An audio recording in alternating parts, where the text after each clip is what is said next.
Hi, my name is DelmarshaeWalker. Welcome to my channel. Today I want to talk about dysfunction, but I want to start off with reading two definitions that I have. The first one, the term dysfunction is defined as any impairment, disturbance, or deficiency in behavior on the part of an individual person, between people in a relationship, or among family members. Dysfunction can manifest as poor communication, frequent conflict, emotional or physical abuse, or much more. The second, a dysfunctional family is a family in which conflict, misbehavior, and often child neglect or abuse on the part of individual parents occur constantly and regularly, leading other members to accommodate such action. Children sometimes grow up in such families with the understanding that such a situation is normal. The reason why I wanted to talk about dysfunction is because I personally have experienced being in a dysfunctional household, and I know how that is, and I know how traumatic that can be on a child because, at one point in time, even as a child, I wanted to kill myself. I wanted to commit suicide. I grew up into a teenager, young adult, not really caring if I lived or died, and my lifestyle reflected that. Then it got to the point, as I got older, I knew I didn't want to continue feeling the way I was feeling or living the way I was living. And so I had to, I was always seeking self-help books, and then I eventually went into therapy. But if you're living a life where it seems that it's normal, and then you get outside of that life and you kind of see how other people live, and it kind of makes you realize, that wasn't normal. But it's like you don't know how to change it. You want to change it, but you don't know how to change it. And I feel like we're seeing a lot of that going on with certain celebrities, the way they acting and the way they are, it's like they want to be validated because that may be something they didn't get when they was younger, or they want to be heard, or they want to be understood, or they want to be seen as, see, I told you, I'm right, because they was trying to voice their opinions or concerns when they was young and no one ever listened to them. So it's not that we should be mad at those people. We should be more understanding, more compassionate. And I'm not saying deal with their BS, because that's what it is. Anytime there's wrong behavior, you have to, be willing to point it out to the person, to say, hey, maybe you need to go get counseling, because if this, and this is going on, maybe you need to go see someone, talk to someone. They may give you pushback, and that's fine, but as long as you're getting that information out to them. It's not always, like I said, about proving that you're right or wrong, regardless of what end that you're, what part you're playing in that situation. Even if the person is attacking you, you can be the bigger person by saying, okay, I understand you're going through something right now. I don't understand why you're attacking me, but maybe you need to go seek counseling, talk to someone, but I'm going to walk away from this situation. And you don't have to go back and forth with that person. You don't have to stay in a negative space with the negative person. You can always move away from that. And then if you are a person that feel like you need validation, you have to get to the point where you're okay knowing that sometimes you're not going to get the validation that you're looking for. You're not going to get the apology that you're looking for. And you have to learn to be okay with that. And that's why I feel that therapy is very important, especially for kids. A lot of times kids go through, they're in that environment. They can't walk away from it. There's certain choices they cannot make that as an adult you can make. So they're basically stuck in that. And the more and the longer they're stuck in that, the harder it's going to be for them to break it. Because it's not impossible to, move from that dysfunction, but you have to either want to do that, or you have to have someone in your life to show you that, hey, this dysfunction is not normal. Everyone is not experiencing that. So if you see a child and a child might be misbehaving or might be considered to be a bad child or whatever, sometimes just instead of, saying something negative to that child, say something positive. The child might not receive it at that moment. They might look at you like you're crazy because that's something they're not used to hearing. But get used to seeing someone and say something, nice to them. Say something positive to them. It's nothing wrong with feeding people with positivity. Eventually, it might sink in. Eventually, they might, start looking at things differently because you never know what that person is going through. And like I said, I went through my whole childhood, my teenage years, my early adult years, really not hearing any positive affirmations, really not hearing anyone in my life, in my family, or outside, associate friends or whatever, giving me words of encouragement. Anytime I was saying like, hey, I want to be this when I grow up, or I want to do this, it was always came back with something negative. Oh, I don't understand why you want to do that. Oh, you can't, you can't do that. Or look what you have to go through. And it was always met with resistance. It was always met with why you shouldn't do it or why you can't do it. So I was always discouraged about the dreams and aspirations I had for my life, to the point I got when people would ask me, well, what is it that you want to do? I would be like, I don't know, because everything that I wanted to do, everything I felt passionate about, it was always hit with discouragement.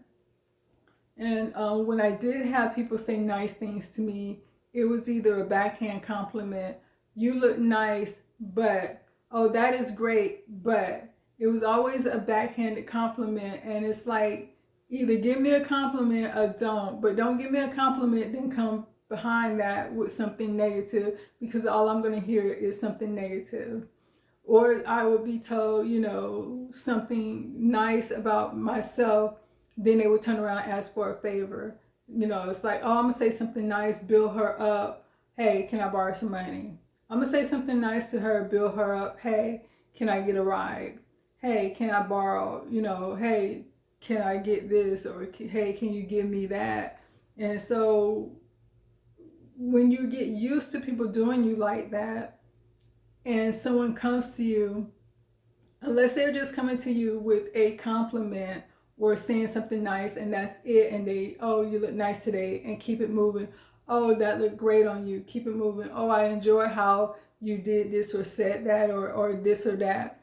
When you just say something nice to a person and leave it at that, that means so much more than, oh, that looked great, only if, oh, that looked great, could you move it over there? Don't give backhand compliments, and don't say something nice to a person only to turn around and ask them for something. Just say something nice. Sometimes, like I said, some people never hear anything nice or positive in their life. And to have someone say something nice to them, to have someone say something positive to them, it does feel great. And especially when it comes to kids, that do help build up their confidence.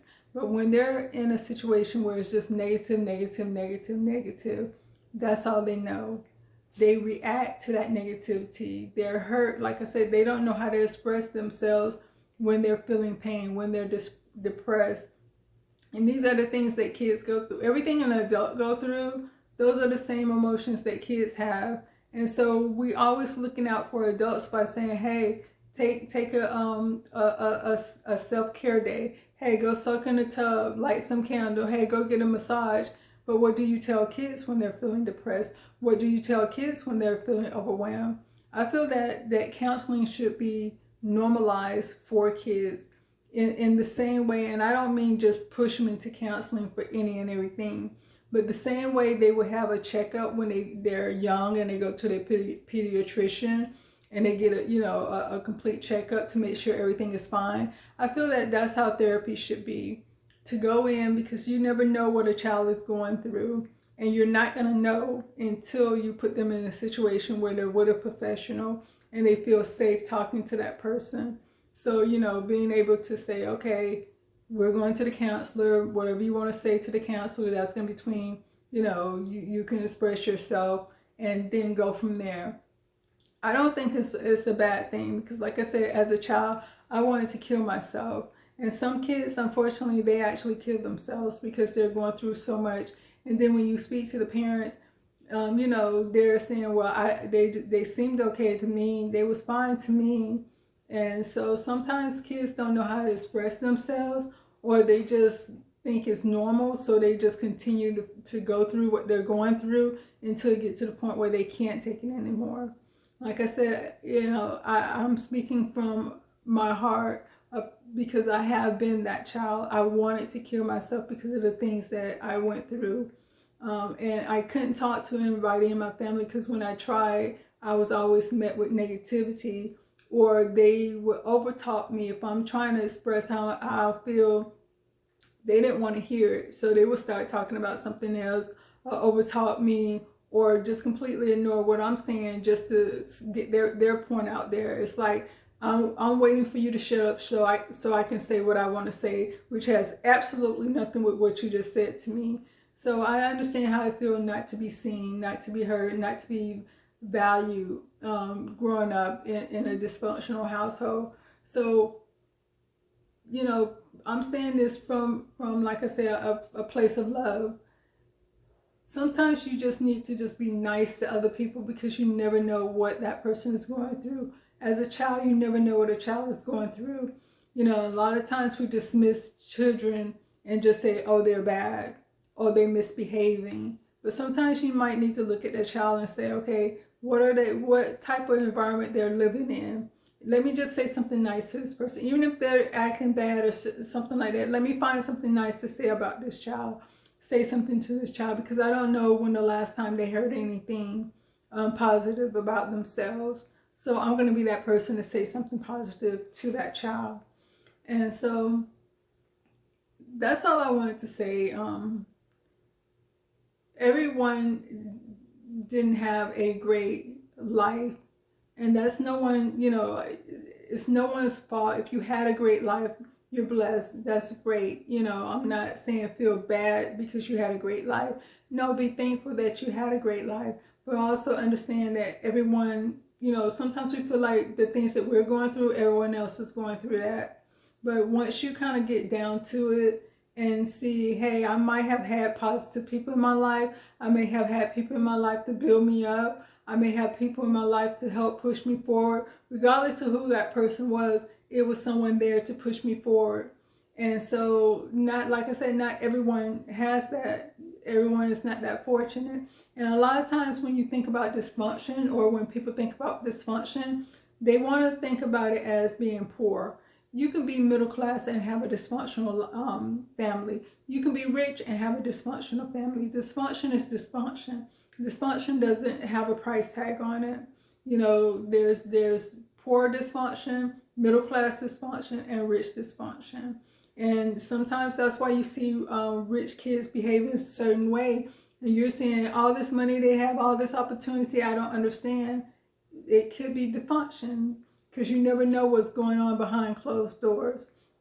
So you can't assume someone is having a great life just because they have certain, they have certain wealth, or they're living a certain lifestyle. Because everybody that's poor is not dysfunctional.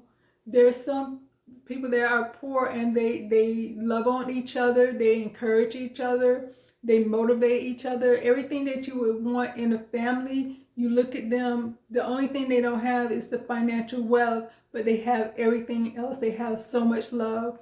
So you can't just assume because a person is poor, they're dysfunctional, or just because a person is poor, they're ghetto, or they have this, you gotta look at people for people. That's why it's very important that no matter who you come in contact with, you treat them nice.